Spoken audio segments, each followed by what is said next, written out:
স্টুডেন্টকে অবশ্যই আগে নিজের মাইন্ডসেটটা ঠিক করতে হবে। ইউরোপের দেশগুলাতে আসলে রেগিং বিষয়টা আহ, ওনারা বুঝেই না। স্টাডি গ্যাপ সর্বোচ্চ 3 বছরের হলে সেরকম একটা প্রবলেম হয় না।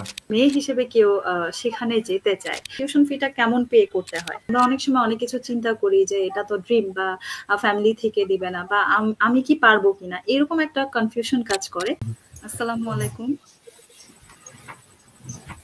ওয়ালাইকুম আসসালাম।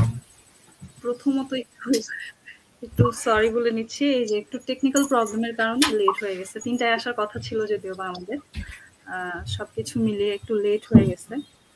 আহ, তো মূলত হচ্ছে গিয়ে প্রথমত মেডি ইডিউ প্রেজেন্স লাইভ সেশন, যেটা আমরা হচ্ছে গিয়ে একদম প্রথম এপিসোড আজকে থেকে শুরু করতে যাচ্ছি, অ্যাব্রড মেডিকেল জার্নি। এখানে মূলত হচ্ছে গিয়ে এমন কিছু শিক্ষার্থীদেরকে নিয়ে আমরা কথা বলবো, যারা কিনা হচ্ছে গিয়ে নিজ দেশ থেকে বা বাইরের দেশে গিয়ে কিভাবে তারা হচ্ছে পড়াশোনাটা শেষ করলো, বা হচ্ছে তাদের মেডিকেল জার্নিটা, যারা আপাতত মানে বিদেশে আছে ওদের সাথেই আমরা জার্নিটা শুরু করব, বা আমাদের লাইভ সেশনটা চলবে আর কি। তো আমাদের প্রথম সেশন, আমাদের সাথে আছে আজকে সাব্বির হোসেন, বসনিয়া থেকে। কেমন আছেন? জি আলহামদুলিল্লাহ। আলহামদুলিল্লাহ আচ্ছা, ভালো আছি। তো and thank you for inviting me. জি জি, ওয়েলকাম। প্রথমত যদি আমি একটু বলি, আপনার পরিচয়টা একটু ছোটখাটো করে আমাদেরকে দিয়ে দিবেন, যে মানে আপনি কোথায় জি আছেন বা আপনার পরিচয়টা যদি জানান আর কি। আসসালামু সব আসসালামু আলাইকুম। আমি সাব্বির হোসেন সজীব। I'm doing my MBBS in University of East Sarajevo, Faculty of Medicine. এটা বসনিয়াতে, আর আমাদের মেডিকেলটা বসনিয়ার ফোচা সিটিতে। আচ্ছা। বসনিয়াতে আছেন, এখন হচ্ছে কি প্রথম বর্ষে আছেন। তো আমি জি যদি জি। জিজ্ঞাসা করি যে আহ, এত এত দেশ থাকতে, এই যে আমরা মূলত যেটা দেখি বাংলাদেশ থেকে চায়না, রাশিয়া বা হচ্ছে কিরজিস্তান, এরকম জায়গাগুলোতে হচ্ছে যাওয়ার একটা প্রবণতা দেখি। তো আপনার ক্ষেত্রে এটা হচ্ছে বসনিয়া কেন? আর বসনিয়ার বিষয়ে তেমন একটা আসলে শোনা যায় না। তো এই বিষয়ে যদি একটু বলতেন, মানে বসনিয়াটা কেন? আসলে প্রথমত হলো বসনিয়া ইউরোপের দিকের একটা কান্ট্রি। আর বসনিয়াতে হুম, আপনার বাংলাদেশি স্টুডেন্টদের জন্য আহ, ওনারা শুরু করছে 2021 সাল থেকে। মানে আচ্ছা, তেমন একটা পপুলার না। খুব বেশি দিন হয়নি। আচ্ছা। হ্যাঁ হ্যাঁ, খুব বেশি দিন হয়নি। আর এখানে হুম, এম্বাসি ফেসের একটা বিষয় আছে, এই কারণে মানে স্টুডেন্টরা একটু ঝামেলা মনে করে। তো সে কারণেই হয়তো কিছু স্টুডেন্ট অ্যাভয়েড করে। কিন্তু আসলে বসনিয়া ইউরোপের একটা দেশ এবং এটা মুসলিম কান্ট্রি। আর এখানকার যে ইউনিভার্সিটি এটা বিএমডিসি কর্তৃক অনুমোদিত। আর মানে ভিসা রেশিও 100%, তাই আর কি আমার বসনিয়া চুজ করা। আচ্ছা, আচ্ছা। তো আপনি যে বললেন ২০২১ সাল থেকে মূলত হচ্ছে গিয়ে, তাহলে আমি যদি আপনাকে বলি বসনিয়া মানে এই বিষয়টা তো তাহলে যেহেতু বেশি দিন হয়নি, তাহলে আপনি কবে থেকে মানে স্বপ্ন দেখা শুরু করলেন, বা আপনার কবে থেকে মনে হলো যে না আমার বাইরের দেশে বা বসনিয়া চুজ করা উচিত?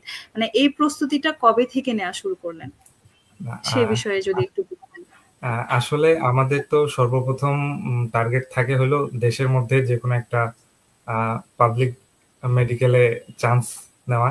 কিন্তু আমাদের দেশের তো পাবলিক যে মেডিকেল আছে সেখানে তো সিট সংখ্যা অনেক কম। প্রতি বছর যে অনুযায়ী ছাত্র ছাত্রীরা পরীক্ষা দেয়, সেই অনুযায়ী সিট কিন্তু অনেক কম। তো এখান থেকে আর কি, তো তো প্রথম অবস্থায় আমার দেশের মধ্যে চান্স হয়নি। তারপর আমি আর কি বাইরের কান্ট্রি গুলা একটু দেখা শুরু করি, বাইরে কোথায় কোথায় কোন দেশগুলোতে এমবিবিএস করানো হয়। তো সেখান থেকে আর কি আমার বসনিয়ার পরিবেশ, বসনিয়ার ইউনিভার্সিটি পড়াশোনা এইসব ভালো লাগে। তো তারপর আমি বসনিয়ার কে আর কি আমার এমবিবিএস পড়ার জন্য চুজ করি। আচ্ছা। এখানে মাঝখানে আপনি একটা কথা বললেন যে আপনার প্রথম অবস্থাতে চান্স হয়নি। সেই বিষয়টা যদি একটু আমাদেরকে খুলে বলতেন, যে মানে আহ, কেমন ছিল বা কেন চান্স হয়নি? কারণটা কি? আসলে আমি তো বললাম যে বাংলাদেশের এমবিবিএস পরীক্ষা অনেক কম্পিটিটিভ। আপনার হুম, সিট হুম। মাত্র 5300 সামথিং। কিন্তু আমাদের প্রতি বছর মেডিকেলের জন্য পরীক্ষা দেয় আপনার 1,30,000-এর মতো। সো এখান থেকে মানে পাবলিক মেডিকেলের চান্স পাওয়া খুব টাফ। সো আমার আচ্ছা। ক্ষেত্রে আর কি জি এটাই করছি। প্রস্তুতিটা তেমন একটা ভালো ছিল না তখন। এরপরে আপনি ভালো মতো প্রস্তুতি নিয়ে এসেছেন আরকি। বিষয়টা এমনই, নাকি? জি, জি, জি। আচ্ছা। আ বসনিয়াতে আপনি বর্তমানে কোন ইউনিভার্সিটিতে আছেন? সেটা কি আ পাবলিক না প্রাইভেট? সেই বিষয়ে। না, বসনিয়াতে আমি এখানে পাবলিক ইউনিভার্সিটি তে আছি। আমার ইউনিভার্সিটির নাম হলো ইউনিভার্সিটি অফ ইস্ট সারাইভো। এটা বসনিয়ার আর কি নাম্বার 1 ইউনিভার্সিটি। ওকে। আচ্ছা।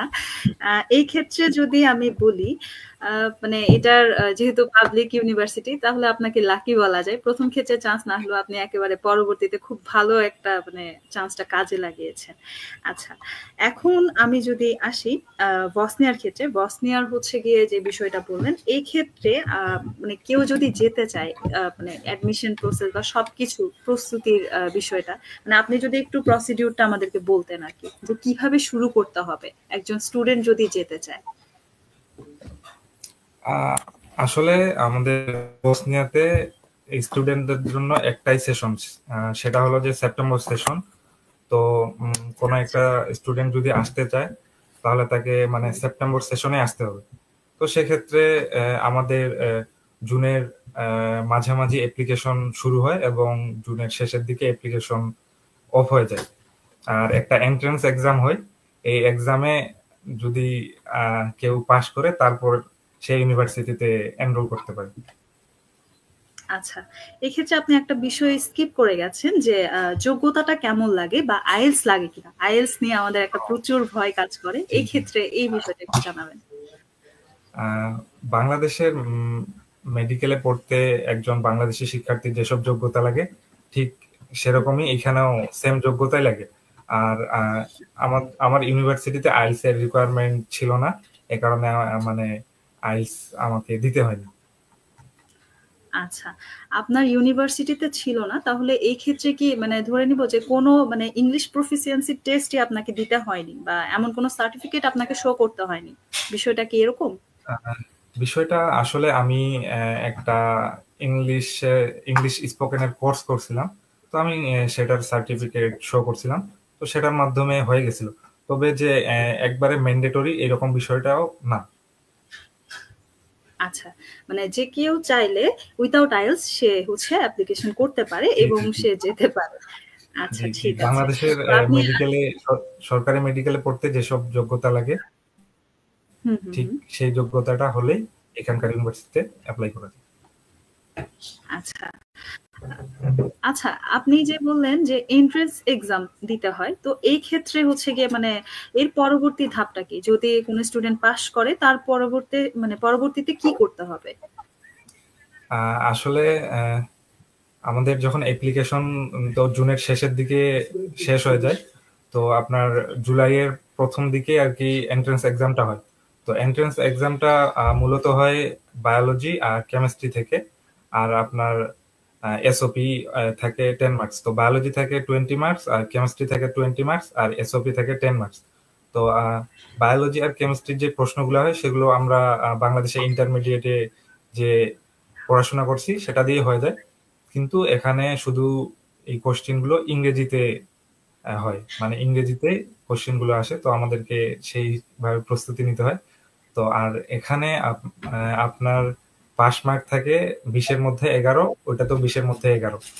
তো টোটাল 26 যদি আপনি পান তাহলে আর কি পাস করতে পারবেন, তারপর আপনি ইউনিভার্সিটিতে এনরোল করতে পারবেন। তো আপনি ইউনিভার্সিটিতে এন্ট্রান্স এক্সাম হওয়ার 4 দিন পরে আপনার ইউনিভার্সিটি থেকে রেজাল্ট দিয়ে দেয় মেইল করে। তো মেইল আসার একদিন পরে আপনার কন্ডিশনাল অফার লেটার দিয়ে দেয়, কংগ্রেচুলেশন লেটার দিয়ে দেয়, তারপর আপনার স্টাডি কন্ট্রাক্ট দিয়ে দেয়, তার সাথে টিউশন ফির ইনভয়েসটা দিয়ে দেয়। তো তারপর উনারা একটা সময় দেয়, ওই সময়ের মধ্যে আপনাকে টিউশন ফিটা পে করতে হবে। টিউশন ফি পে করার পর ওনারা ইউনিভার্সিটি থেকে বাংলাদেশে ডিরেক্ট কিছু পেপারস পাঠিয়ে দিবে, যেমন হলো আপনার এনরোলমেন্টের পেপারস, তারপর আপনার ভিসা ইনভিটেশনের পেপারস, তারপর আপনার এখানকার অ্যাকোমোডেশনের পেপার। এগুলা পাঠানোর পর সেটা নিয়ে আপনাকে এম্বাসিতে যাইতে হবে, তারপর আপনি সেখান থেকে ভিসা নিয়ে তারপরে এনরোলমেন্টের বিষয়টা জানাচ্ছি আমাদেরকে। জি আপু, যদি আবার একটু বলতেন। জি, এনরোলমেন্টের বিষয়টা আপনি আমাদের সাথে শেয়ার জি করছিলেন আরকি।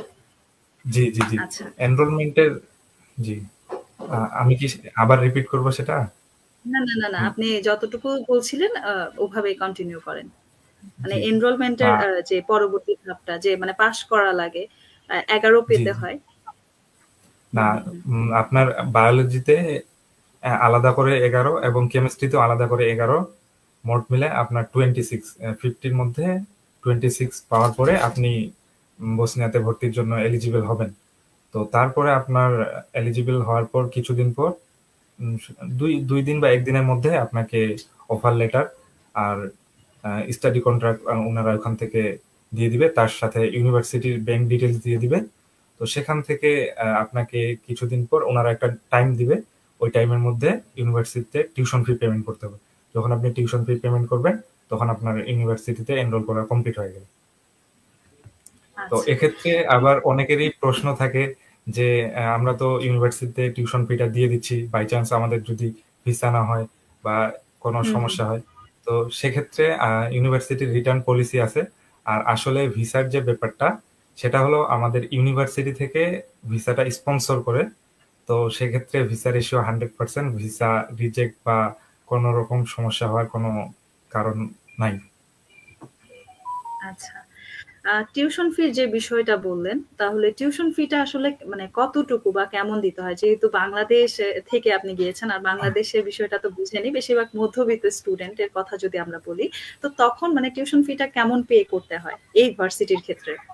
জি, আসলে আমাদের জন্য টিউশন ফিও একটা বড় ব্যাপার। তো বসনিয়া আসার ক্ষেত্রে আমার আরেকটা কারণ হলো, সেটা হলো যে টিউশন ফি। এখানে টিউশন ফি আপনার এফোর্ডেবল বলা যায়। কারণ আপনার প্রতি বছরে ৩,০৬০ ইউরো টিউশন ফি পে করতে হয়। আবার সেটা আপনি বছরে ২ ভাবে দিতে পারবেন।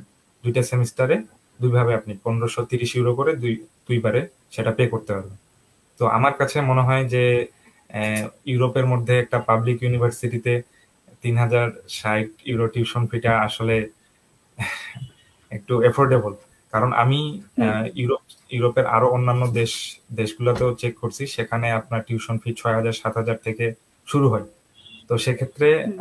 হোসনে একটা ভালো অপশন এমবিবিএস এর জন্য। আচ্ছা, ঠিক আছে। মানে আপনার মূলত হচ্ছে আমরা সবাই তো এরকমই খুঁজি। যেহেতু বাংলাদেশের ক্ষেত্রে মানে পড়াশোনাতে আমরা বড় একটা ইনভেস্ট করে ফেলি।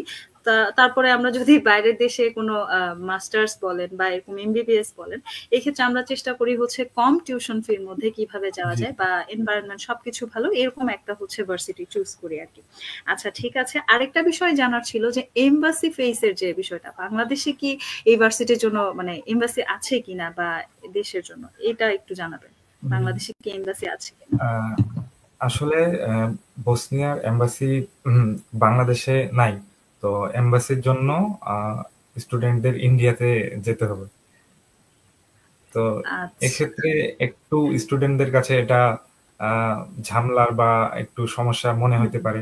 কিন্তু আমি বলবো যে এটা খুবই সাধারণ ব্যাপার। কারণ একটা স্টুডেন্ট অবশ্যই অনেক একটা ভালো জায়গায় আসতেছে, ইউরোপের মতো একটা জায়গায় আসতেছে। তো সেখানকার ক্ষেত্রে এইটুকু আসলে কিছুই না। সে জায়গায় তো আমাদের ভিসা রেশিও একদম 100%। তো এইটুকু করাই যায়। আচ্ছা। এতটুকু করাই যায়। আর এখনকার বিষয়টা যদি বলি, মানে ইন্ডিয়ার সাথে আসলে মানে আমাদের ক্ষেত্রে বা আমি যদি আমার দিক থেকে বলি, মনে এমবাসির বিষয়টা যদি বাংলাদেশে এভেইলেবল হতো, হয়তোবা স্টুডেন্টের জন্য হ্যাসেলটা অনেকটা কমে যেত। যে একটা জি বিষয় জি যদি আমরা খেয়াল করি, ইন্ডিয়ার যে বিষয়টা, হ্যাঁ, ঠিক আছে। আ যদি আপনার দিক থেকে বলি, বিষয়টা এভাবে বলছেন, ইউরোপে যাবো তাহলে ইন্ডিয়া যাওয়াটা তো কোনো বিষয় না। মানে দেশের বাইরে যাওয়া আসার একটা হচ্ছে স্টুডেন্টের এই প্র্যাকটিসটা থাকা উচিত। যেটা আপনার জি মতামত। জি জি আমার ক্ষেত্রে অবশ্যই। মনে হয় জি যে অনেক সময় একটা হচ্ছে গিয়ে কস্টের বিষয় থাকে। মানে একটা আসা যাওয়ার যে একটা মানে সেখানেও একটা ভালোই অ্যামাউন্ট খরচ হয়। তো এটা যদি জি জি বাংলাদেশে থাকে বা অনলাইনে মোটামুটি এই জিনিসগুলো যদি এভেইলেবল হয়, তাহলে স্টুডেন্টের জন্য অনেকটাই ইজি হয়ে যেত। আমার ক্ষেত্রে যেটা মনে হয় আরকি। আচ্ছা, ঠিক জি। আছে। তো এরপরে যদি আমি আসি, জি, জি, আপনি শেষ করুন। তো মানে এটা আসলে করা সম্ভব। কিন্তু যেহেতু বাংলাদেশ থেকে স্টুডেন্ট খুব একটা আসতেছে না বা হুম, মানুষজনও এদিকে আসতেছে না, তো সেক্ষেত্রে মানে দেশে এম্বাসি করাটা আসলে উনাদের জন্য একটু কষ্টকর হয়ে যায়। যদি বাংলাদেশ থেকে অ্যাভেলেবেল স্টুডেন্ট আসে, অ্যাভেলেবেল ওয়ার্কার বলেন বা অন্যান্য ট্যুরিস্ট বলেন যদি আসে, তাহলে উনারা অবশ্যই দেশের মধ্যে এম্বাসি করবে। এ বিষয়ে আমাদের ইউনিভার্সিটির যে ইংলিশ ফ্যাকাল্টি আছে ওনাদের সঙ্গে কথা হয়েছিল। তো উনারা বলছে যে যদি বাংলাদেশ থেকে স্টুডেন্ট বেশি পরিমাণে আসে, আবার বসনিয়াতে বিভিন্ন ওয়ার্কাররা যদি আরো বেশি পরিমাণে আসে, তো উনারা অবশ্যই আর কি বাংলাদেশে এম্বাসি করার চেষ্টা করবে। চেষ্টা করবেন। আচ্ছা। আহ, এখানে যেহেতু বাংলাদেশ থেকে বসনিয়ার জার্নিটা, বাংলাদেশে তেমন মানে বাংলাদেশে এম্বাসি নেই, ইন্ডিয়া গিয়ে হচ্ছে সবকিছু কাজ করা মানে লাগলো। তো আমি একটা বিষয় জানতে চাচ্ছি, পরিবারের সাপোর্টটা কেমন ছিল? যেহেতু বাইরের দেশে যাওয়া, এটা কিন্তু সব পরিবারের ক্ষেত্রে সবাই জিনিসটা নর্মালি নেয় না। তো এই ক্ষেত্রে আপনার পরিবারের সাপোর্টটা কেমন ছিল, বা কিভাবে এই জিনিসগুলো হচ্ছে হ্যান্ডেল করেছেন? আহ, আসলে আমার যখন ইন্টারমিডিয়েট আমি সেকেন্ড ইয়ারে ছিলাম, তখন থেকেই মোটামুটি এই যে বাইরে যে স্কলারশিপ বা বাইরে আসার বিভিন্ন আহ, বিভিন্ন কিছু আর কি আমি তখন থেকে আর কি একটু দেখতাম যে বাই চান্স আমি আর কি কখনোই আমার হাতে একটা অপশন রাখতে চাইনি যে আমি তো বললামই যে বাংলাদেশের এমবিবিএস যে পরীক্ষাটা আছে, ভর্তি পরীক্ষা, সেটা কিন্তু অনেক কম্পিটিটিভ। তো সেক্ষেত্রে আমি আর কি আরো অপশন রাখতে চাইছিলাম হাতে। তো সেক্ষেত্রে আমি আমার পরিবারকে আগে থেকে একটু বলে রাখছিলাম। তো আল্লাহ দিলে উনারাও রাজি ছিল। তো আসলে পরিবারের সাপোর্টটা অনেকটাই প্রয়োজন, আর একটু ধৈর্য লাগে। সব মিলায় আর কি, সব মিলায় তারপরেই সাকসেস আসে।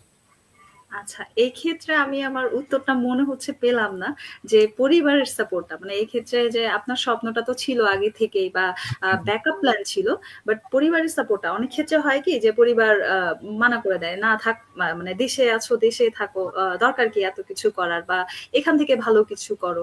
সো ওই ক্ষেত্রে মানে বিষয়টা কেমন ছিল, পরিবারের ও সাপোর্টটা কেমন ছিল? না, পরিবারের সাপোর্ট করার আরেকটা কারণ হলো যে আমি বাংলাদেশ থেকে অবশ্যই অনেক একটা বেটার জায়গায় আসতেছি।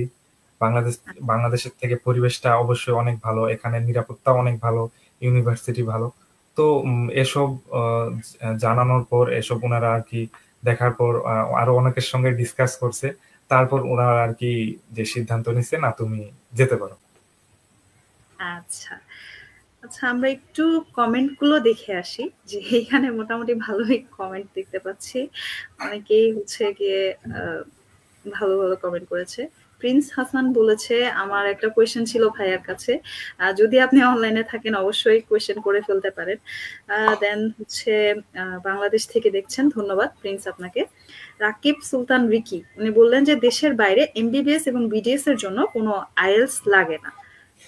দেশে আসলে আমি কমেন্টটা ঠিক তেমন একটা বুঝতে পারিনি। মানে আহ সব ক্ষেত্রে কি লাগে না, বা উনি কি বিষয়টা এমন বুঝাতে চেয়েছে নাকি?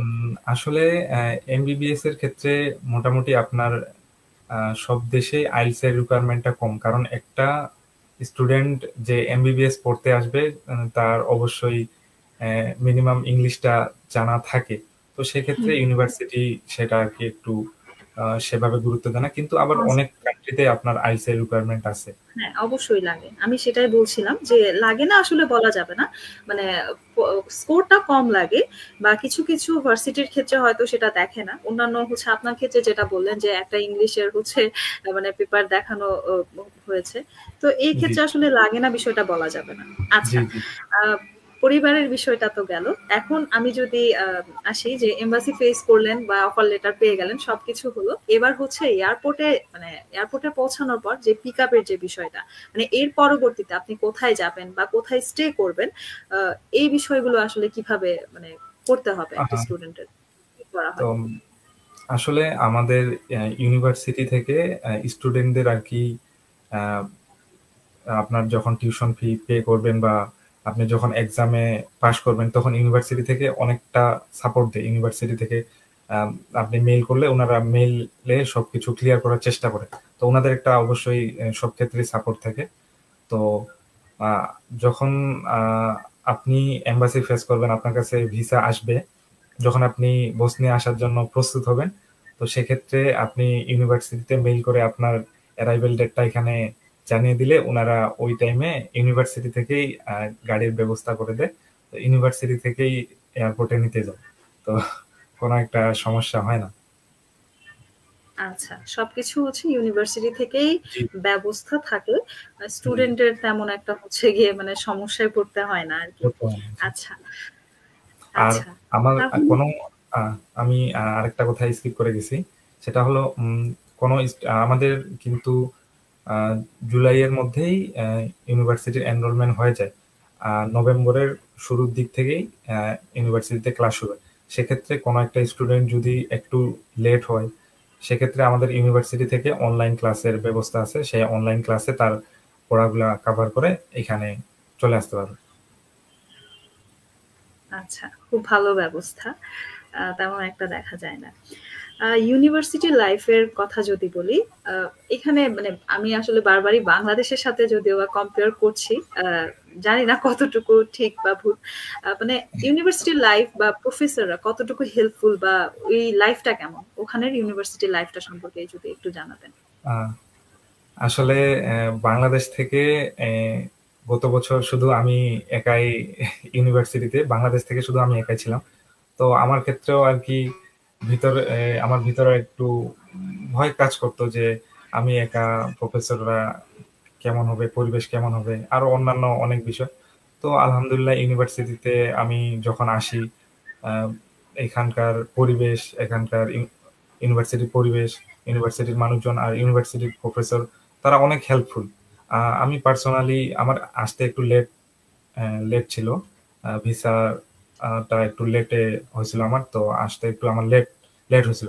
তো প্রফেসরদের সঙ্গে যখন আমি কথা বলি, তো ওনারা আমার পড়াশোনার ক্ষেত্রে অনেক মোটিভেশন দেয় যে তুমি এইভাবে পড়াশোনাটা করো, এই করো, তোমার যেহেতু আসতে লেট হয়েছে, তুমি এইভাবে পড়াশোনা করো, বা তোমার যদি কোনো সমস্যা থাকে তুমি আমাদেরকে বলতে পারো।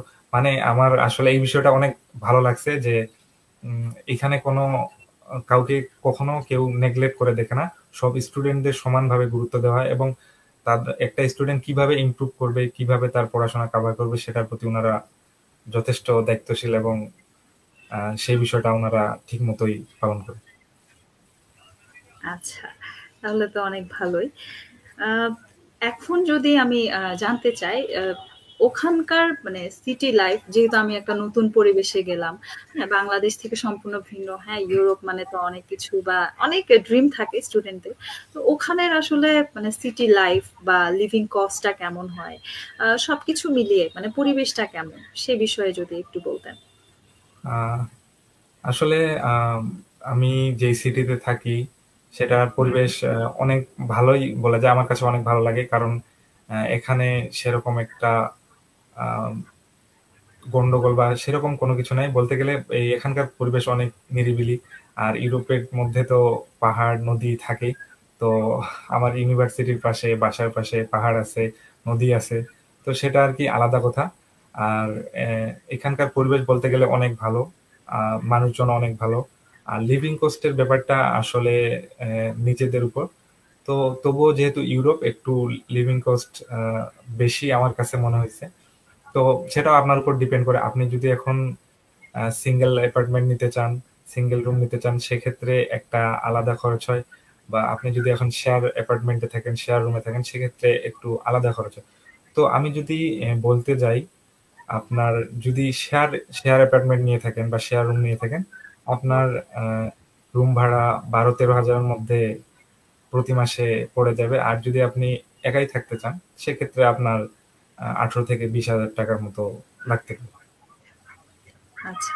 এখানে যে আপনি একটা বিষয় বললেন যে শেয়ারে যদি আমি থাকতে চাই, যেহেতু আমি একটা নতুন জায়গায় যাচ্ছি, সো ওই ক্ষেত্রে কি মানে ইজিলি কি আমি শেয়ার করে থাকতে পারবো? মানে এটা হ্যাঁ, কি হ্যাঁ। সবাই জিনিসটা ভালোভাবে নেয় কিনা? সাপোর্টিভ কিনা? আসলে এটা তো সম্পূর্ণ অ নিজেদের উপর। কেউ একা থাকতে বেশি স্বাচ্ছন্দ্য বোধ করে, কেউ শেয়ারে থাকতে চায়। বা এটা আসলে নিজেদের উপর ডিপেন্ড করে। কেউ খরচ যদি বাঁচাইতে চায়, সে অবশ্যই শেয়ারে থাকবে। আর এখানে তো মোটামুটি আমাদের সব ইন্টারন্যাশনাল স্টুডেন্ট। তো সেক্ষেত্রে শেয়ার রুম পাইতেও তেমন একটা কোনো প্রবলেম হয় না, বা এখানে রুম পাইতেও সেরকম কোনো একটা সমস্যা হয় না। তো সেটা আরকি আচ্ছা। সম্পূর্ণ আ সম্পূর্ণ তারপর হুম। নিজেদের উপর ডিপেন্ড করে যে সে কিভাবে থাকবে, কোথায় থাকবে, সেটা সম্পূর্ণ তার উপর। আচ্ছা, বাসাটা তাহলে ম্যানেজ হয়ে যায়। তেমন একটা কষ্ট করতে জি, হয় জি, না জি। আরকি। জি, জি। আচ্ছা, তাহলে ভালোই সাপোর্টিভ। আর যদি আমি খাবারের বিষয়ে বলি, আ মানে আর হচ্ছে আ গিয়ে আরেকটা খাবার আ আরেকটা জিনিস স্কিপ করে গেলাম। সেটা হলো এখানে ইউনিভার্সিটির হোস্টেল আছে, ইন্টারন্যাশনাল হোস্টেল আছে। তারপর ইন্ডিয়ান একটু এখানে বেশি। তো সেক্ষেত্রে ইন্ডিয়ান হোস্টেলও আছে। আ তো ইন্টারন্যাশনাল যে হোস্টেল আছে সেখানে কিন্তু €৩০০ মতো প্রতি মাসে আরকি লিভিং কস্ট। তো €৩০০ আসলে অনেক বেশি। সেক্ষেত্রে আমি মনে করি যে অ্যাপার্টমেন্ট নিয়ে থাকাটা ভালো। খরচ অনেক সেভ হয়। আর ইন্টারন্যাশনাল হোস্টেলের খাবার-দাবার আসলে বাংলাদেশ থেকে কেউ আসে, খুব একটা তার জন্য সমস্যা হয়ে যাবে। আচ্ছা। আর খাবারের বিষয়টা মূলত হচ্ছে গিয়ে যেহেতু বাংলাদেশে খাদ্যাভ্যাসটা আমাদের একরকম। ইউরোপে গিয়ে অনেকেই হচ্ছে এই প্রবলেমটা ফেস করে যে মানে খাবার-দাবারের ক্ষেত্রে অনেকে খেতে পারে না। মানে এই ক্ষেত্রে আপনি জিনিসটা কিভাবে অ্যাডজাস্ট করছেন? আ বা কোনো প্রবলেম হচ্ছে কিনা? আসলে আমার মনে হয় একটা স্টুডেন্ট যখন চিন্তাভাবনা করবে যে সে দেশের বাইরে পড়াশোনা করার জন্য আসবে, বা দেশের বাইরে আসার যখন চিন্তাভাবনা করবে, তার আসলেই কিছু, কিছু জিনিস বাংলাদেশেই শেখা উচিত। যেমন একটু রান্না পারাটা শেখা তো অবশ্যই উচিত। কারণ এখানে আপনি যখন থাকবেন আপনাকে নিজে, নিজেই রান্না করে খেতে হবে। আর আপনি যদি বাইরে খেতে চান তবে আপনার খাওয়ার খরচ একটু বেশি পড়ে যায়। তো আমি সেক্ষেত্রে বলব বাংলাদেশ থেকে অবশ্যই রান্নাটা একটু হলেও শিখে আসা উচিত। আর আমি যদি এখানকার খাবারের কথা বলি, তো মানে খাবার-দাবার আ ভালো। এটা আসলে বলে বলকান অঞ্চল। আপনার বসনিয়া সহ আশেপাশের যেসব দেশ আছে এগুলা হলো পাহাড়ি। তো এ কারণে এদেরকে বলে বলকান। তো বলকানের ফুডের একটা অন্যরকম ট্রেন্ড আছে। তো বলকানের আপনার যদি খাবারের কথা বলেন তো উনারা মূলত রুটি, তারপর আপনার বিভিন্ন বিফ আইটেম এগুলা খেয়ে থাকে। তো সেক্ষেত্রে আসলে আমি পার্সোনালি খাই। তো সেক্ষেত্রে আমার কাছে খাবারটা ভালো লাগে। কিন্তু আ মানে সবসময় তো আর বাইরে খাওয়া যাবে না, বা বাইরে খাওয়া হয় না। তো সেক্ষেত্রে রান্না-বান্না শিখে আসাটা অবশ্যই উচিত। আর এখানের যে উম গ্রোসারি শপ গুলো আছে সেখানে সবকিছুই পাওয়া যায় আপনার, আর সবকিছুই হালাল। আচ্ছা। আপনার তাহলে চাল, খুব ডাল থেকে একটা শুরু করে যা কিছু আছে সবকিছুই আপনি এখানে পেয়ে যাবেন। তো সেক্ষেত্রে খুব একটা সমস্যা হয় না। শুধু রান্নাটা একটু শিখে আসলে সেটা অনেক ভালো হয়। খরচটা অনেকটুকুই বেঁচে যায়। জি, জি, জি, জি। আচ্ছা। আ আপ এখানে আপনার সাথে কথা বলে যা জানলাম, মোটামুটি হচ্ছে টিউশন ফি কম বা হচ্ছে পরিবেশটা অনেক ভালো। খাবার-দাবার নিয়েও তেমন একটা সমস্যা নেই। বাট লিভিং কস্ট টা সামান্য বেশি মনে হয়েছে অ্যাজ এ স্টুডেন্ট। তো এই ক্ষেত্রে যদি পার্ট টাইম জব কেউ করতে চায়, মানে এমবিবিএস পড়তে গিয়ে, তখন কি তার ক্ষেত্রে সুযোগ আছে? আ আসলে মানুষজন ভাবে যে ইউরোপের একটা দেশে যাচ্ছি, অবশ্যই পার্ট টাইম জব করার আর একটা সুযোগ থাকবে। এরকম চিন্তাভাবনা করেই আসে।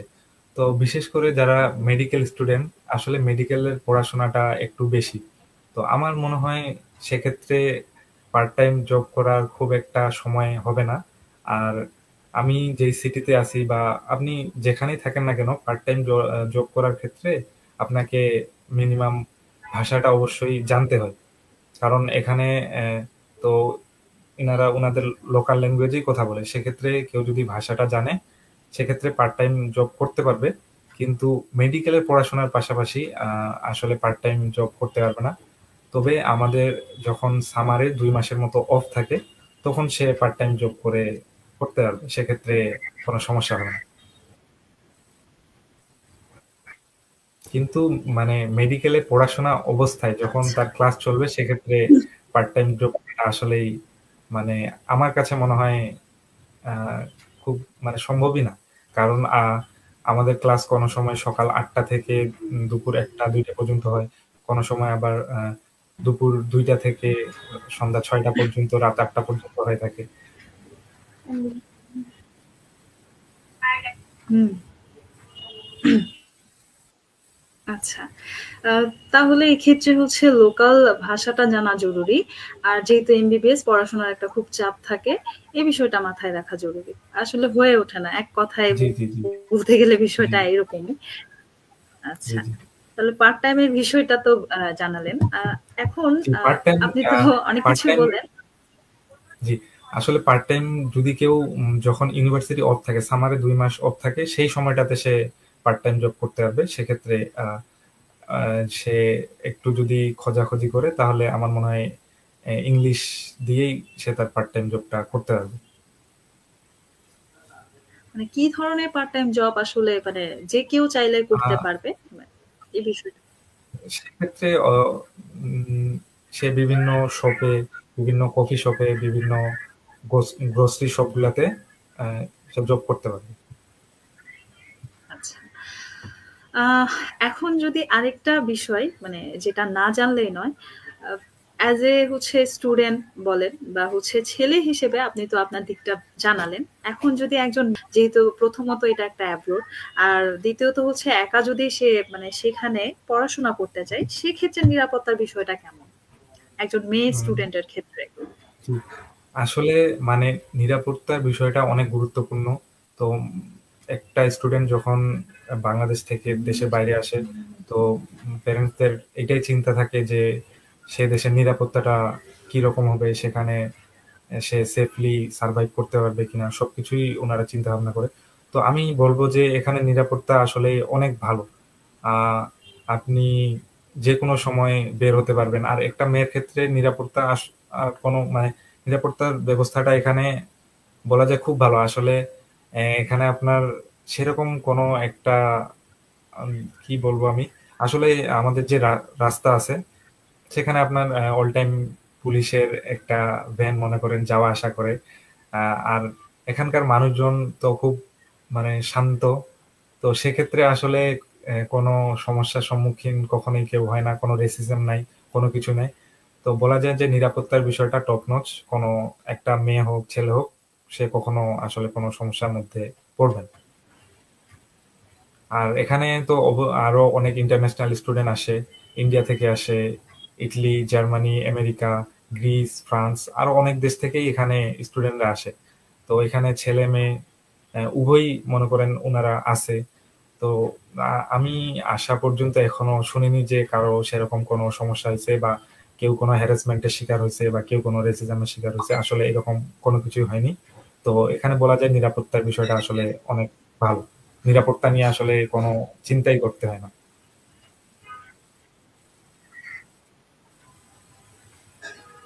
আচ্ছা। আ নিরাপত্তা নিয়ে চিন্তা করতে হয় না। তাহলে এখানে আরেকটা প্রশ্ন আসে যে আমি যেহেতু মানে বাংলাদেশ থেকে যাচ্ছি, এক্ষেত্রে কি মানে বিষয়টাকে একটু অন্যভাবে দেখা হয়? যে মানে অন্য দেশ থেকে এসেছে বা ওইখানে কি গ্রুপিং করে কোনো রকম সমস্যা হয় কিনা? অনেক ক্ষেত্রে দেখা যায় র‍্যাগিং বা গ্রুপিং করে একটু হচ্ছে ঝামেলা করা। এক্ষেত্রে কি কোনো কিছু ফেস করেছেন কিনা? আসলে বলতে গেলে আ দেশের বাইরে আমি ইউরোপের দেশগুলাতে আসলে রেগিং বিষয়টা আ উনারা বুঝেই না। আসলে উনাদের মাথার মধ্যে এরকম কোনো চিন্তা কখনোই আসে না। আপনি এইখানকার আচ্ছা, যেকোনো ইউরোপিয়ান স্টুডেন্ট বলেন বা যেকোনো স্টুডেন্ট বলেন, উনারা আ সবাই সবাইকে সবসময় সহযোগিতা করতে চায়। সবাই সবার মধ্যে একটা ভালো ফ্রেন্ডশিপ থাকে, ভালো বন্ধন থাকে। তো সেক্ষেত্রে মানে কখনো আপনার মনেই হবে না যে আপনি দেশের বাইরে আসছেন। সবাই অনেক ফ্রেন্ডলি। আপনার প্রফেসর থেকে শুরু করে এখানকার মানুষজন যা বলেন সবাই আপনাকে ভালোভাবেই অ্যাকসেপ্ট করবে। কোনো সমস্যাই হবে না, কোনো রেসিজম নাই। আসলে অনেকেরই ভয় থাকে যে বাংলাদেশ থেকে ইউরোপে আসা মানে রেসিজম হবে, অনেক কিছুই হবে। আসলে সেরকম কোনো কিছুই না। আ উনারা এখানকার লোকজন বলেন, ইউনিভার্সিটির যে আপনার ফ্রেন্ড সার্কেল বলেন, সবাই অনেক সাপোর্টিভ, সবাই অনেক ভালো। আচ্ছা। তেমন কোনো সমস্যার সম্মুখীন হননি। জি, জি, জি। বুঝতে আসলে পেরেছি। তেমন কোনো সমস্যাই এখন নাই। যদি মোটামুটি সবকিছু পড়াশোনার যে হয়তো আপুর কোনো টেকনিক্যাল গ্লিচ হয়েছে। তো আমি একটু প্রশ্নগুলা পড়ি। তো মাহাদি রাফিদ ভাইয়া জিজ্ঞেস করছে যে ফুল প্রসেসটা একটু গুছিয়ে শুনতে চাচ্ছিলাম। উনি তো আমি আমার শেষের দিকে আবার সবকিছু আমি নিজের মতো করে সুন্দর করে ফুল প্রসেস প্রথম থেকে শেষ পর্যন্ত গুছিয়ে বলবো।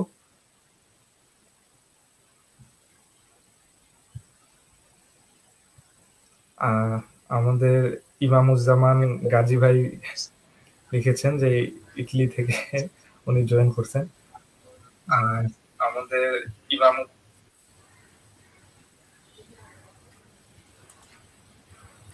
মিনহাজ বলছে যে বসনিয়ার পড়াশোনা কেমন, একটু যদি আইডিয়া দিতেন। আসলে ভাইয়া বসনিয়ার পড়াশোনা অনেক ভালো, এখানকার পড়াশোনা আমার কাছে অনেক ভালো লাগছে। ইউনিভার্সিটি যে সিস্টেম আসলে অনেক ভালো।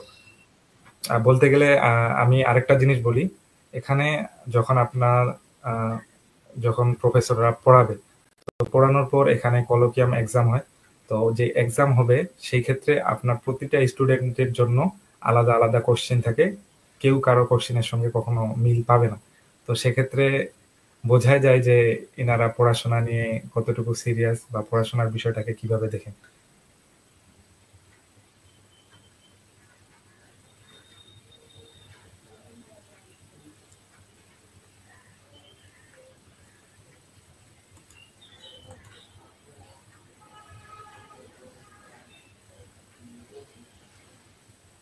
আহ, জেস জেসমিন উদ্দিন চৌধুরী লিখছে যে 2022 সালে পাশ করে এখনো কি এমবিবিএস পড়তে পারবে? তো আমার মনে হয় যদি আপনি এই সেশনে অ্যাপ্লাই করেন, আপনার সুযোগ থাকতে পারে। কিন্তু বেশি একটা স্টাডি গ্যাপ হয়ে গেলে আসলে বসনিয়াতে ওনারা অ্যাকসেপ্ট করতে চায় না।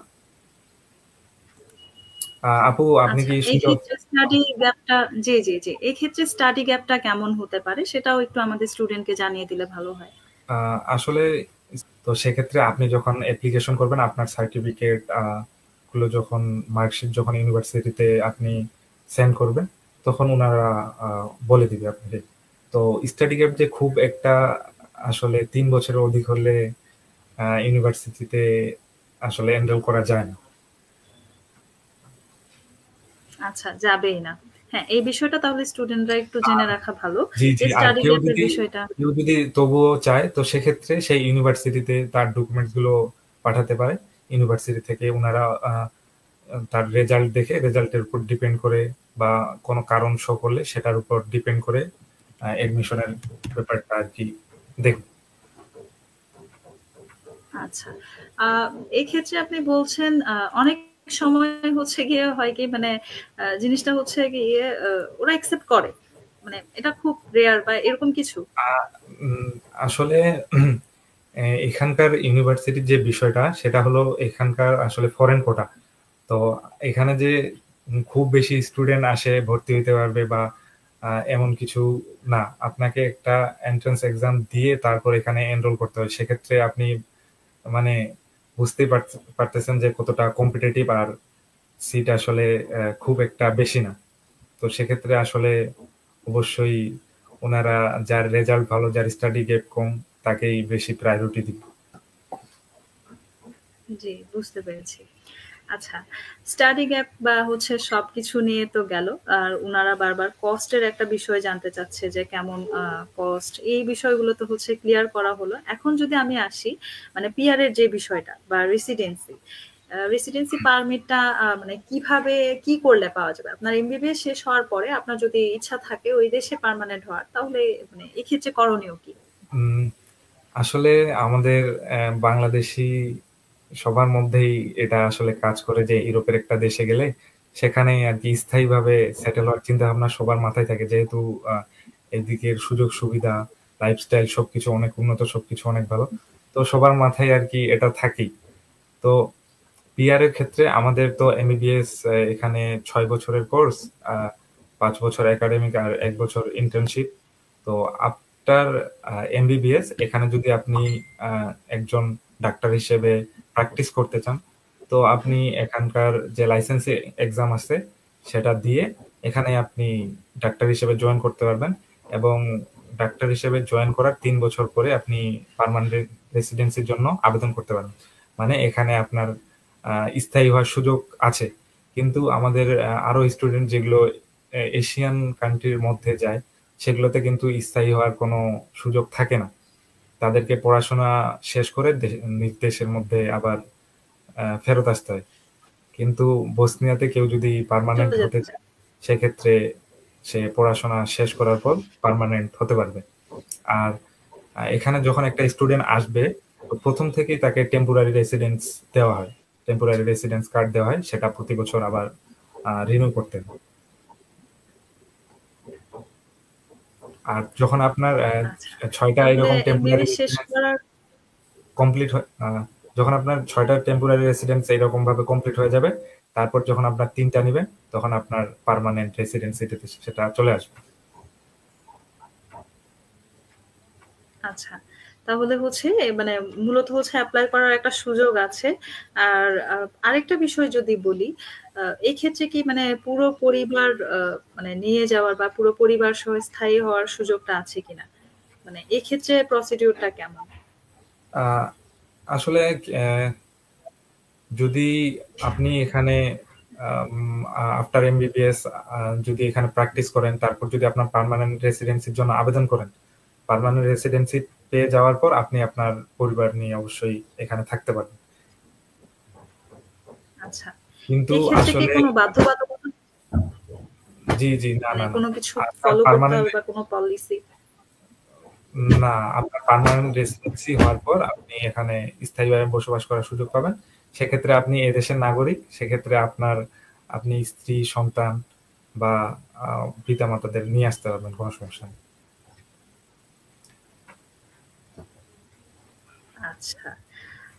আপনার সাথে কথা বলে মনে হচ্ছে বসনিয়াতে আসলে মানে অনেকেরই এখন হচ্ছে নতুন করে হচ্ছে স্বপ্নটা মানে ইচ্ছা হবে যে আমরা বসনিয়াতে চাইলেই পড়াশোনা করতে পারি। অনেকের কাছে এখনো অজানা যে এত সুন্দর ইউরোপের মানে এত সুন্দর একটা জায়গা আছে বা স্টুডেন্টের জন্য এত সুন্দর একটা সুযোগ সুবিধার ব্যবস্থা আছে, যেক্ষেত্রে টিউশন ফির পাশাপাশি প্রফেসররা এত বেশি সাপোর্টিভ, বা পিক আপের যে বিষয়টা বললেন এয়ারপোর্টের পর থেকে উনারাই সবকিছু ইউনিভার্সিটি থেকে বিষয়গুলো হচ্ছে দেখছেন, বা বাসা বাড়ির ক্ষেত্রে অন্যান্য ক্ষেত্রে আপনারা খুব ভালোই একটা সাপোর্ট পাচ্ছেন। সবকিছু মিলে আমার মনে হয় কি বসনিয়া একটা ভালো চয়েস হবে হ্যাঁ। স্টুডেন্টদের জন্য। আহ, তো কিছু তো শুনলাম এখন। জি জি জি। আপনার যে বিষয়টা হলো সেটা হলো যে আমি বললাম এখানে ফরেন কোটা, তো এই কারণেই আর কি আহ, আপনি দেখবেন যে এশিয়ান যে কান্ট্রিগুলোতে আছে, যারা স্টুডেন্ট গুলো এমবিবিএস পড়তে যায়, সেখানে কিন্তু খুব একটা এম্বাসি ফেস করতে হয় না। আপনার এডমিশন প্রসেসটা অনেক ইজি, এন্ট্রান্স এক্সাম দিতে হয় না। সেক্ষেত্রে আসলে স্টুডেন্টরা আর কি সহজ বিষয়টা চায়। তো সেক্ষেত্রে স্টুডেন্টরা সেখানে চলে যায়। কিন্তু এখানে যে এন্ট্রান্স এক্সাম দিতে হয়, এম্বাসি ফেসের একটা বিষয় আছে, এইটুকু যদি কেউ মেনে আসতে পারে, তাহলে তার জন্য অনেক সুযোগ, আসলে অনেক সুযোগ রয়েছে। আর বাংলাদেশে যেরকম আমাদের পাবলিক মেডিকেল গুলাতে স্টুডেন্ট বাইরে থেকে পড়তে আসে, ঠিক সেরকমই এখানেও সেম। আসলে আচ্ছা আহ, বলতে গেলে, আচ্ছা থাক, সেটা আর না বলি। আচ্ছা। না আপনি সবই শেয়ার করতে পারেন যেহেতু স্টুডেন্টরা সবকিছুই আপনার কাছ থেকে আসলে জানার জন্য আমাদের বসে আছে। আসলে বাংলাদেশি স্টুডেন্ট তো এশিয়ার অনেক কান্ট্রিতে যায়। তো সেক্ষেত্রে আমি যদি হুম। কোনো একটা ইনফরমেশন দেই, তো সেক্ষেত্রে বলা যায় যে স্টুডেন্টদেরই লাভ। তো আবার কিছু সমস্যাও আছে। আমি ডিরেক্ট আর কি কাউকে কোনো ইউনিভার্সিটি বা কোনো দেশকে নিয়ে সেভাবে কোনো কিছু বলতে পারবো না। তো এই কারণে আর কি আমি অবশ্য ব্যাপারটা স্কিপ করে গেলাম। তো আমার মনে হয় এটাই আচ্ছা আচ্ছা ভালো হবে। আচ্ছা। মূলত হচ্ছে বসনিয়াটাকে মানে প্রায়োরিটি হিসেবে রাখা যায়। আপনার সামারি তো মানে এটাই জি, জানাচ্ছে জি, আমাদেরকে, তাই তো? জি। এটা একটা আসলে আমি মেসেজ স্টুডেন্ট। জি, জি। আসলে আমি যখন দেশের বাইরে এমবিবিএস পড়াশোনা করার জন্য আসবো চিন্তা ভাবনা করছি, তখন আমি অবশ্য সব দেশের সিস্টেম, সব দেশের এডুকেশন সিস্টেম, সব দেশের পরিবেশ সবকিছু চিন্তা ভাবনা করে তারপর আমি অবশ্যই একটা স্টেপ নিছি। তো আমার ক্ষেত্রে সেই সব দেশের থেকে বসনিয়াটা আমার কাছে বেশি পছন্দ হয়েছে। বসনিয়ার সুযোগ সুবিধা, বসনিয়ার এডুকেশন আমার কাছে বেশি ভালো লাগছে। এই কারণেই আমার বসনিয়াতে আসা। আচ্ছা। আচ্ছা, আমরা একটু কমেন্টে চলে যাই। এখানের কয়েকটা কমেন্ট তো পড়া হয়েছিল। এইচএসসি 2020 এ কি পসিবল কিনা একজন ভাইয়া জানতে চেয়েছে, মাহাদি রাফি। দেন আরেকটা ভাইয়া জানতে চাইলো মুসাদ্দেক হোসেন, ভাইয়া আমরা যদি বসনিয়াতে পড়ালেখা করতে যেতে চাই তাহলে আমাদের কি কি প্রসেসে যেতে হবে? ভাইয়া প্রথম দিকে এই বিষয়গুলো জানিয়ে দিয়েছে, আপনি একটু আমি মানে লাইফটা পরে হ্যাঁ, আমি আবার শেষের দিকে প্রথম থেকে শুরু করে শেষ পর্যন্ত আবার পুরো প্রসেসটা আবার রিপিট করব। তো সমস্যা নেই। হ্যাঁ, হ্যাঁ, অবশ্যই। আচ্ছা, তাসলিম ইসলাম লিখেছে best of luck little brother. দেখ হোসেন, হ্যাঁ, এই যে প্রসিডিওরটা জানতে চেয়েছে। ফারাবি খান জানতে চেয়েছে ভাইয়া পড়াশোনাটা একটু কিভাবে হয় সেটা জানাবেন, স্টাডি প্রোগ্রামটা সম্পর্কে জানাবেন। আহ, এই তো এই বিষয়গুলোই মানে ওনারা এখনো আহ, কিছু বিষয়ে কনফিউজ। আচ্ছা, সেই জি, বিষয়টা তো আপনি শেষের দিকে জানাবেন বললেন। আচ্ছা, এখন যদি আমি আমি বলি, ফারাবি ফারাবি ভাইয়ার যে বিষয়টা পড়াশোনা কিভাবে হয় একটু জানতে চাচ্ছিলাম। হুম, তো পড়াশোনার বিষয়টাতে আমি যদি আসি, তো আমাদের কিন্তু এখানে হুম, হুম, 2টা সেমিস্টার মিলাই আপনার ফার্স্ট ইয়ার শেষ। তো আপনি যখন প্রথম সেমিস্টার আপনার শুরু হবে, তো সেক্ষেত্রে আপনাদেরকে যেগুলো পড়ানো হবে ঠিক প্রথম সেমিস্টার শেষ হওয়ার দিকে সেটার উপর বেস করে আপনার পরীক্ষা হবে। বাংলাদেশে যেরকম কার্ড টার্ম হয়ে থাকে ঠিক এখানেও সেরকম ভাবে পরীক্ষা নেওয়া হয়, কিন্তু এটাকে ওনারা পলিক্যাম বলে। তো সেক্ষেত্রে আমি তো বললাম যে আপনার যে পরীক্ষার বিষয়টা, এখানে যে এমসিকিউ পরীক্ষার বিষয়টা রয়েছে সেটা কিন্তু সম্পূর্ণ আপনার ইউনিভার্সিটিতে গিয়ে কম্পিউটার বেসড আপনার একটা রুমে আপনি আপনার 13-14 জন করে বসবে, সেখানে প্রফেসর থাকবে। তো সেক্ষেত্রে প্রত্যেক জনারই কম্পিউটারে সবারই কোশ্চেন কিন্তু আলাদা আলাদা হয়ে থাকে। আর সেক্ষেত্রে কেউ যদি আসলে সেক্ষেত্রে কোনো সুযোগ কোনো 2 নাম্বারি করার সুযোগই থাকে না। সবাইকে অবশ্যই পড়াশোনা করতে হবে। পড়াশোনা করা ছাড়া কোনো উপায় নেই। আর প্রথম অ্যাটেম্পটে যদি কেউ ফেল করে তার জন্য দ্বিতীয় অ্যাটেম্পট রাখা হয়।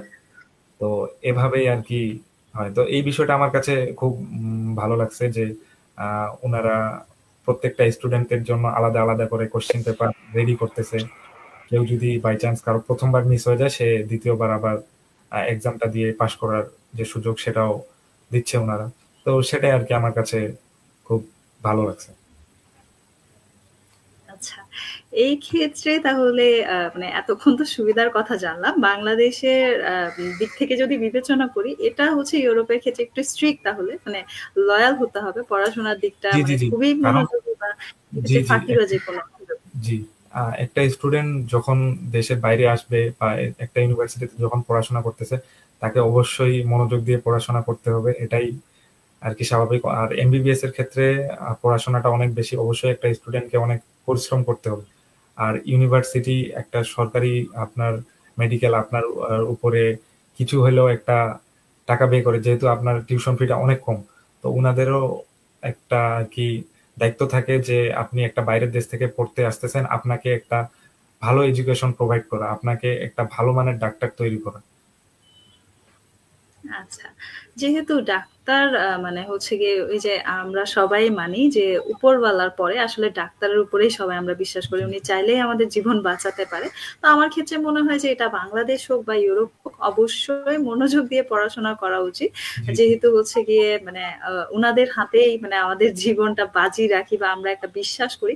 সো যেকোনো ডাক্তার হোক বা যেকোনো ক্ষেত্রে পড়াশোনার দিকটা একটু স্ট্রিক্টলি হচ্ছে মেইনটেইন করা উচিত। জি, যেকোনো জি, স্টুডেন্টের জন্য এটা আমি আমার দিক থেকে জি। বললাম আরকি। তো এই বিষয়টা গেল। এরপরে যদি জানতে চাই, এতক্ষণ তো সুযোগ সুবিধা অনেক শুনলাম। এখন যদি ভাইয়া একটু অসুবিধা বা একটু সমস্যা কি, কি সম্মুখীন হয়েছেন বাংলাদেশ থেকে যাওয়ার পর, সেই বিষয়টা যদি আমাদেরকে একটু শেয়ার করতেন। আহ, বসনিয়াতে কি, কি বিষয় মানে একটু অসুবিধা নতুন হিসেবে? যদি আমি আহ, অসুবিধার বিষয়ের কথা বলি, আসলে বসনিয়ার কিন্তু পরিবেশ বাংলাদেশের যেরকম আবহাওয়া এখানকার আবহাওয়াটা ঠিক তার উল্টো। এখানে আর কি এখানে আপনার সরি এখানে আপনার যে আবহাওয়া সেটা আপনার ৮ মাসের মতো শীত থাকে আর বাকি ৪ মাস একটু সামার গরম থাকে। তো সেক্ষেত্রে একটা স্টুডেন্টের আর কি সমস্যা হতে পারে যে বাংলাদেশের পরিবেশ তো নাতিশীতোষ্ণ, শীত উষ্ণ ২ টাই রয়েছে। কিন্তু এখানে ঠান্ডাটা একটু বেশি। হুম। আর আরেকটা বিষয় সেটা হলো সে বাসা থেকে দূরে থাকতেছে। বাসার মানুষজনের কথা মনে পড়তে পারে। বাসার মানুষজনদের মিস করতে পারে এটাই। তারপর আপনার যে এখানকার ল্যাঙ্গুয়েজ, আসলে ল্যাঙ্গুয়েজের তো একটা ব্যারিয়ার থাকে সব জায়গায়। আপনি বাংলা ভাষায় সব জায়গায় কথা বলতে পারবেন না। এখানকার লোকাল যে ভাষা আছে মানুষজন সেই ভাষায় কথা বলে। সেক্ষেত্রে ভাষা নিয়ে ১ম একটু সমস্যা হতে পারে। আর যে আরেকটা বিষয় সেটা হলো মানে আপনি যে একটা বাসা নিয়ে থাকবেন সেখানে অবশ্যই আপনার খাওয়া-দাওয়ার ব্যবস্থা আপনাকে নিজেকেই করতে হবে। তো সেক্ষেত্রে নিজে রান্না-বান্না করে খাওয়ার ব্যাপারটা অনেকের কাছে একটু সমস্যার মনে হতে পারে। তো এসবই আরকি। এর বাইরে আমি তেমন কোনো অসুবিধা দেখতেছি না। আর মুসলিম স্টুডেন্টদের জন্য এখানে মসজিদ আছে। আপনার আচ্ছা। সবকিছুরই ব্যবস্থা আছে। আচ্ছা।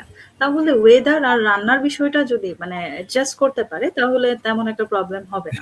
হ্যাঁ। ওয়েদার, তাই তো? রান্নার বিষয়টা আর ১ম এই যে ল্যাঙ্গুয়েজের যে একটা ব্যারিয়ার সেটা। তো আমাদের ইউনিভার্সিটি থেকেই কিন্তু আপনার যে এখানকার ল্যাঙ্গুয়েজ সেটা শেখানো হয়। তো আপনার কয়েক মাস যাওয়ার পর লোকালদের সঙ্গে কথা বলে আপনি কিছুটা ল্যাঙ্গুয়েজ শিখতে পারবেন। তো সেটা ১ম একটু সমস্যা হতে পারে। আচ্ছা। তাহলে এক্ষেত্রে মানে লোকাল ভাষাটাও ওখানে গিয়ে শেখার একটা ভালোই সুযোগ আছে। সেটাও জি। তাহলে অসুবিধার যেহেতু মধ্যে পড়ছে না আরকি। যদি কারো যেহেতু ইচ্ছা জি, থেকে। জি। কারণ এখানে ভাষাটা কেন শেখানো হয়? কারণ যেহেতু আপনার এখানে উনারা আফটার এমবিবিএস এখানে আপনাকে সেটেল হওয়ার সুযোগ দিচ্ছে। সেক্ষেত্রে এখানকার রোগীদের সাথে তো আপনার ইংলিশে কথা বললে হবে না। এখানকার অনেক রোগী তো মনে করেন ইংলিশ সে নাও কথা বলতে বুঝ পারে। সেক্ষেত্রে হুম, উনারা হুম। উনাদের ভাষায় কথা বলতে পারে। সেক্ষেত্রে আপনি যদি সে ভাষাটা জানেন, তো রোগীর সাথে কমিউনিকেট করার ক্ষেত্রে অনেকটা সুবিধা হবে। সেই কথা চিন্তা করেই উনারা আরকি ভাষার ব্যবস্থাটা রাখছে। আচ্ছা। আচ্ছা ভাইয়া, এখানে একজন কমেন্ট করেছে তৌফিক শিশির। উনি বলল হচ্ছে বাংলাদেশি স্টুডেন্টের জন্য বসনিয়াতে এমবিবিএস করার মেজর অ্যাডভান্টেজ কি? আ এই বিষয়টা যদি একটু বলতেন।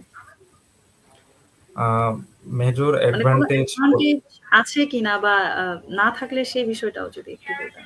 না, আসলে আমরা দেশের বাইরে এমবিবিএস এর জন্য আ কেন আসি? কারণ মূল বিষয় হলো যে আমাদের কোনো একটা পাবলিক আ মেডিকেলে না হলে আমরা প্রাইভেটের দিকে মুভ করি। তো প্রাইভেটের যে বিষয়টা সেক্ষেত্রে আমি যেটা জানি যখন আপনি প্রাইভেটে ভর্তি হবেন, তো সেক্ষেত্রে আপনার হিউজ পরিমাণ একটা অ্যামাউন্ট লাগে। আপনার ১৯ থেকে ২০ লাখ টাকার মতো দিতে হয়। তারপর মনে হয় আবার ইন্টার্নি ফি একটা দিতে হয়। তারপর প্রতি মাসে আবার ৳৩০,০০০ মতো একটা খরচ আছে। তো সেক্ষেত্রে অনেক স্টুডেন্টের কাছে সেটা বেয়ার করা পসিবল হয় না। কেউ এই কারণে মনে করেন অনেক স্টুডেন্ট দেশের বাইরে এমবিবিএস পড়তে আসে। কারণ এখানকার যে বিষয়টা সেটা হলো যে সেমিস্টারে আপনাকে টিউশন ফিটা পেমেন্ট করতে হচ্ছে। একবারে কোনো টাকা পয়সা দিতে হচ্ছে না। তো এটা আসলে অনেক বড় ফ্যাক্ট কাজ করে অ্যাডভান্টেজ এর ক্ষেত্রে। আর পড়াশোনার বিষয়টা তো বললামই। এটাও অনেক ভালো টপ নচ পড়াশোনা। এটাও একটা আ মেজর অ্যাডভান্টেজ। আচ্ছা। আর তার আ থেকেও যে বিষয়টা বসনিয়াতে হলো যে এমবিবিএস করার পর আ আরেকটা হুম, অ্যাডভান্টেজ হুম, হলো হুম। যে আফটার এমবিবিএস আপনি বসনিয়াতেই আপনি নিজের কেরিয়ার করতে পারবেন। বা এখানকার যে সেক্ষেত্রে আপনি ইউরোপের যেকোনো দেশেই আ আপনার এমবিবিএস শেষ করার পর প্র্যাকটিস করতে পারবেন। আচ্ছা। আরেকটা বিষয় জানার ছিল যে বসনিয়াতে এমবিবিএস করার পর যদি বাংলাদেশে সে ফিরে আসে তাহলে হচ্ছে এক্ষেত্রে ডিরেক্টলি প্র্যাকটিস করা যাবে কিনা? নাকি আবার কোনো এক্সাম দিতে হবে? এটা জানতে চেয়েছে তৌফিক ভাইয়া। না, এটা আসলে আপনি যেখান থেকেই শেষ করেন, এমবিবিএস টা হলো জাস্ট একটা ডিগ্রি। যেরকম ব্যাচেলরের অন্যান্য প্রোগ্রামের যেরকম ডিগ্রি সেটাও আসলে একটা ডিগ্রি। তো বাংলাদেশের আমাদের বিএমডিসির রুলস অনুযায়ী একটা স্টুডেন্ট যদি এমবিবিএস শেষ করে দেশের মধ্যে যায়, তাকে অবশ্যই 1 বছর ইন্টার্নি করতে হয়, তার সাথে বিএমডিসির যে লাইসেন্সিং এক্সাম, সেই এক্সামটা দিতে হয়। তো সেক্ষেত্রে আচ্ছা। এই এক্সামে পাশ করার ক্ষেত্রে কিন্তু আপনার যে দেশে এমবিবিএস পড়াশোনা করতেছেন সেই দেশের আসলে পড়াশোনার মানটা কত ভালো বা কত ভালোভাবে আপনাদের সার্ভিস দিচ্ছে, এটা কিন্তু অনেকটা প্রয়োজন আমি মনে করি। কারণ একটা স্টুডেন্ট দেশের বাইরে পড়াশোনা করে যদি সে দেশে যায়, বিএমডিসি যে পরীক্ষা, লাইসেন্সিং পরীক্ষা, সেটাতে যদি সে উত্তীর্ণ না হতে পারে, সেক্ষেত্রে কিন্তু হুম, সেটা আসলে অনেক আসলে বিষয়টা একটা ভালো দেখায় না আরকি। দেখায় না, অনেক বিষয়। এই কারণে আমি এটাও বলি যে একটা স্টুডেন্ট যখন দেশের বাইরে এমবিবিএস পড়তে আসবে, তার অবশ্যই একটা ভালো ইনস্টিটিউশন সিলেক্ট করা উচিত, যেখানে পড়াশোনার মান ভালো, যেখানে হুম, পরিবেশ ভালো, পড়াশোনাটা অনেক ভালোভাবে হয়, সেটা অবশ্যই দেখা হুম, উচিত। কারণ দিন শেষে আপনি যেটা বললেন যে ডাক্তারদের উপর আসলেই আহ, আল্লাহর পরে ডাক্তারদের উপর অনেক সবাই ভরসা করেন। আসলে হুম। এই ব্যাপারটার জন্য হলেও একটা স্টুডেন্টকে ভালোভাবে পড়াশোনা করা উচিত, ভালোভাবে ক্লিনিক্যাল জ্ঞানটা নেওয়া উচিত। আচ্ছা। আচ্ছা ঠিক আছে। মূলত আমার যা জানার ছিল সবকিছুই তো মানে আপনার আহ, কাছ থেকে মোটামুটি জেনে নিলাম। এখন আপনি যদি একটু সংক্ষেপে ১ম থেকে প্রসিডিউরটা বলেন। আমাদের অনেক স্টুডেন্ট আহ, এখনো কনফিউজ বা জানতে চাচ্ছে। একটু এ- বিষয়টা ১ম থেকে একটু সংক্ষেপে আলোচনা করবেন। এমডি সাফাত ভাই উনি বলছে যে এখানকার এমবিবিএস এমডি ডিগ্রি, ভাইয়া আসলে মানে আমাদের এখানকার যে এমবিবিএস ডিগ্রি সেটা এমডি ডিগ্রি না, সেটা শুধু বিএস ডিগ্রি। আর ইউরোপের কয়েকটা বড় বড় দেশ আছে, সেগুলোতে ডিরেক্ট আপনার এমডি ডিগ্রিটা দেওয়া হয়। আচ্ছা। আচ্ছা, ঠিক আছে। এখানে আর তেমন একটা কমেন্ট আমি দেখতে পাচ্ছি না। আ আপাতত ওই যে আমি বললাম ১ম থেকেই যদি একটু আমি বসনিয়ার বিষয়টা যদি জানতে চাই যে এইচএসসির পরে অনেকে বলল যে এইচএসসি ২০২০ এ আছে বা এইচএসসির পর থেকে কিভাবে কি করলে জিনিসটা হচ্ছে সুবিধা হবে। পুরো প্রসিডিউরটা একটু যদি সংক্ষেপে আমাদের সাথে আলোচনা করেন তাহলে অনেক স্টুডেন্ট পরে জয়েন করেছে তাদের জন্য জানতে সুবিধা হবে আরকি। আমি আসলে আহ, আমি যেটা বললাম যে এখানকার ইউনিভার্সিটি ভর্তির যে সেশন, সেটা সেপ্টেম্বর সেশন ছাড়া আর অন্য কোনো সেশন নাই। তো সেপ্টেম্বর সেশনের আপনার অ্যাপ্লিকেশন শুরু হয় জুনের মাঝামাঝি থেকে জুনের শেষের দিকের মধ্যে অ্যাপ্লিকেশন কমপ্লিট হয়ে যায়। আর জুলাইয়ের প্রথম দিকেই এন্ট্রান্স এক্সাম দিতে হয়। এন্ট্রান্স এক্সামটা অনলাইনে হয়, এটা মনে হয় বলা হয়নি। এন্ট্রান্স এক্সামের আগের দিনে ইউনিভার্সিটি থেকে আপনাকে একটা লিঙ্ক দিয়ে দিবে, তার সাথে ইউজার আইডি পাসওয়ার্ড দিয়ে দিবে। তো একটা নির্দিষ্ট সময় থাকবে, সেই সময়ের মধ্যে আপনি সেই লিঙ্কে প্রবেশ করে এন্ট্রান্স এক্সামটা কমপ্লিট করবেন।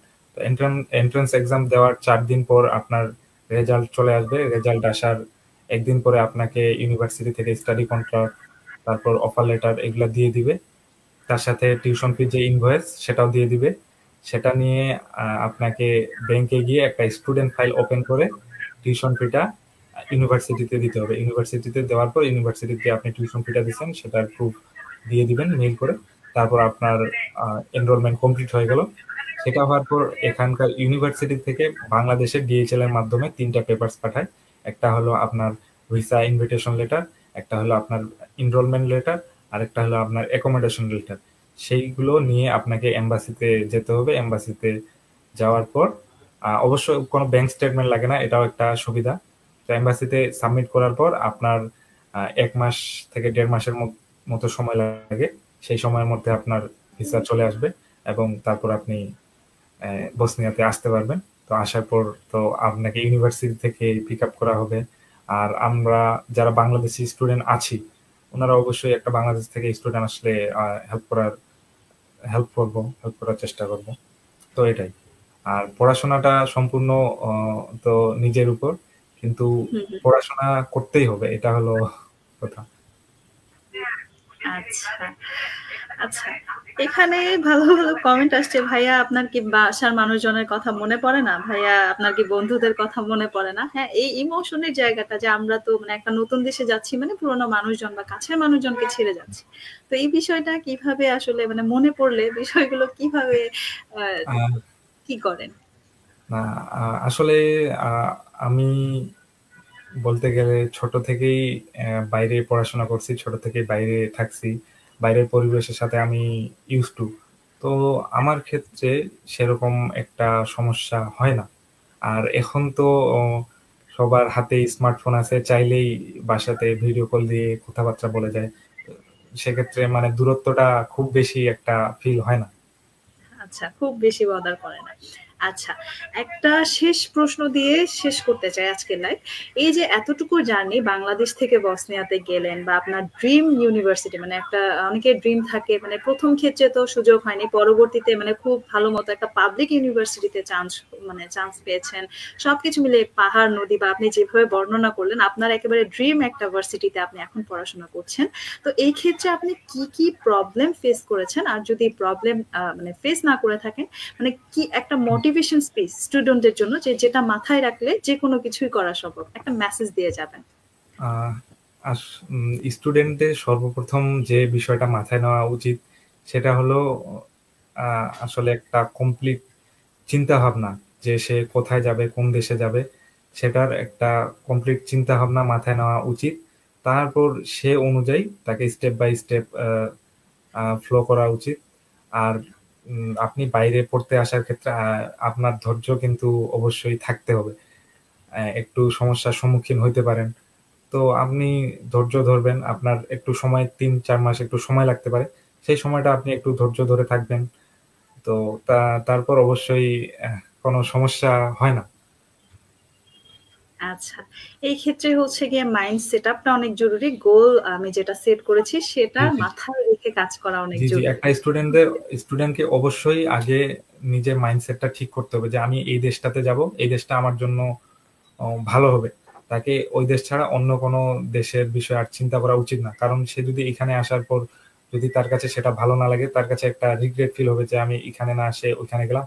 তো সেক্ষেত্রে একটা স্টুডেন্টকে অবশ্যই আগে সব বিষয়গুলা চিন্তা করে, দেশের বাইরে পড়তে আসার ক্ষেত্রে সব বিষয় চিন্তা করে তারপর একটা ডিসিশন নিয়ে তারপর আসা উচিত। যেন পরবর্তীতে সেটার জন্য তার কোনো খারাপ লাগা না কাজ করে। আচ্ছা। আমার মনে হয় স্টুডেন্টের জন্য এটা অনেক হেল্পফুল মেসেজ হবে যে আমরা অনেক সময় অনেক কিছু চিন্তা করি যে এটা তো ড্রিম বা ফ্যামিলি থেকে দিবে না বা আমি কি পারবো কিনা, এরকম একটা কনফিউশন কাজ করে। তো ভাইয়া যেভাবে বলল, আসলে যদি মানে ডিটারমাইন থাকো বা তোমরা স্টুডেন্টরা যদি একটা মানে গোল সেট করে রাখো, ইনশাল্লাহ তুমিও পারবে ভাইয়ার মতো এরকম হচ্ছে নিজের ড্রিম ইউনিভার্সিটিতে পড়তে পারবে ইনশাল্লাহ। জি, তো ইনশাআল্লাহ। এই পর্যন্তই। আশা করি সবার ভালো আর লেগেছে, আমি সবার যা যা আরেকটা প্রশ্ন ছিল। আরেকটা মেসেজ দিতে চাই। জি যেহেতু জি জি। এটা ইউরোপের একটা কান্ট্রি, তো হুম হুম। সেক্ষেত্রে আপনি অনেক এজেন্সি পাবেন বা অনেক কিছুই পাবেন, যারা আপনার কাছে অনেক টাকা চার্জ করবে, বলবে যে তোমাকে আমি ইউনিভার্সিটিতে দিয়ে দিব, তোমার পরীক্ষার বিষয়টা এগুলা সব দেখাশোনা করব। এগুলা নিয়ে অবশ্যই সবাই সাবধান থাকবেন। আর আমাদের হয়তো নেক্সট ডে পডকাস্টে এই বিষয়ে একটা লাইভ সেশন হবে, সেখানে আমরা একটা স্টুডেন্টের সমস্যার কথা তুলে ধরবো। আসলে ইউরোপ আসা স্টুডেন্টদের কাছে একটা ড্রিমের মতো। তো হুম, অনেকেই আর কি শ্রদ্ধা প্রলোভন দেখিয়ে অনেক মিষ্টি মিষ্টি কথা বলে স্টুডেন্টদেরকে নিজের ফাঁদে নিয়ে আসে, কিন্তু তারপর মনে করেন স্টুডেন্টরা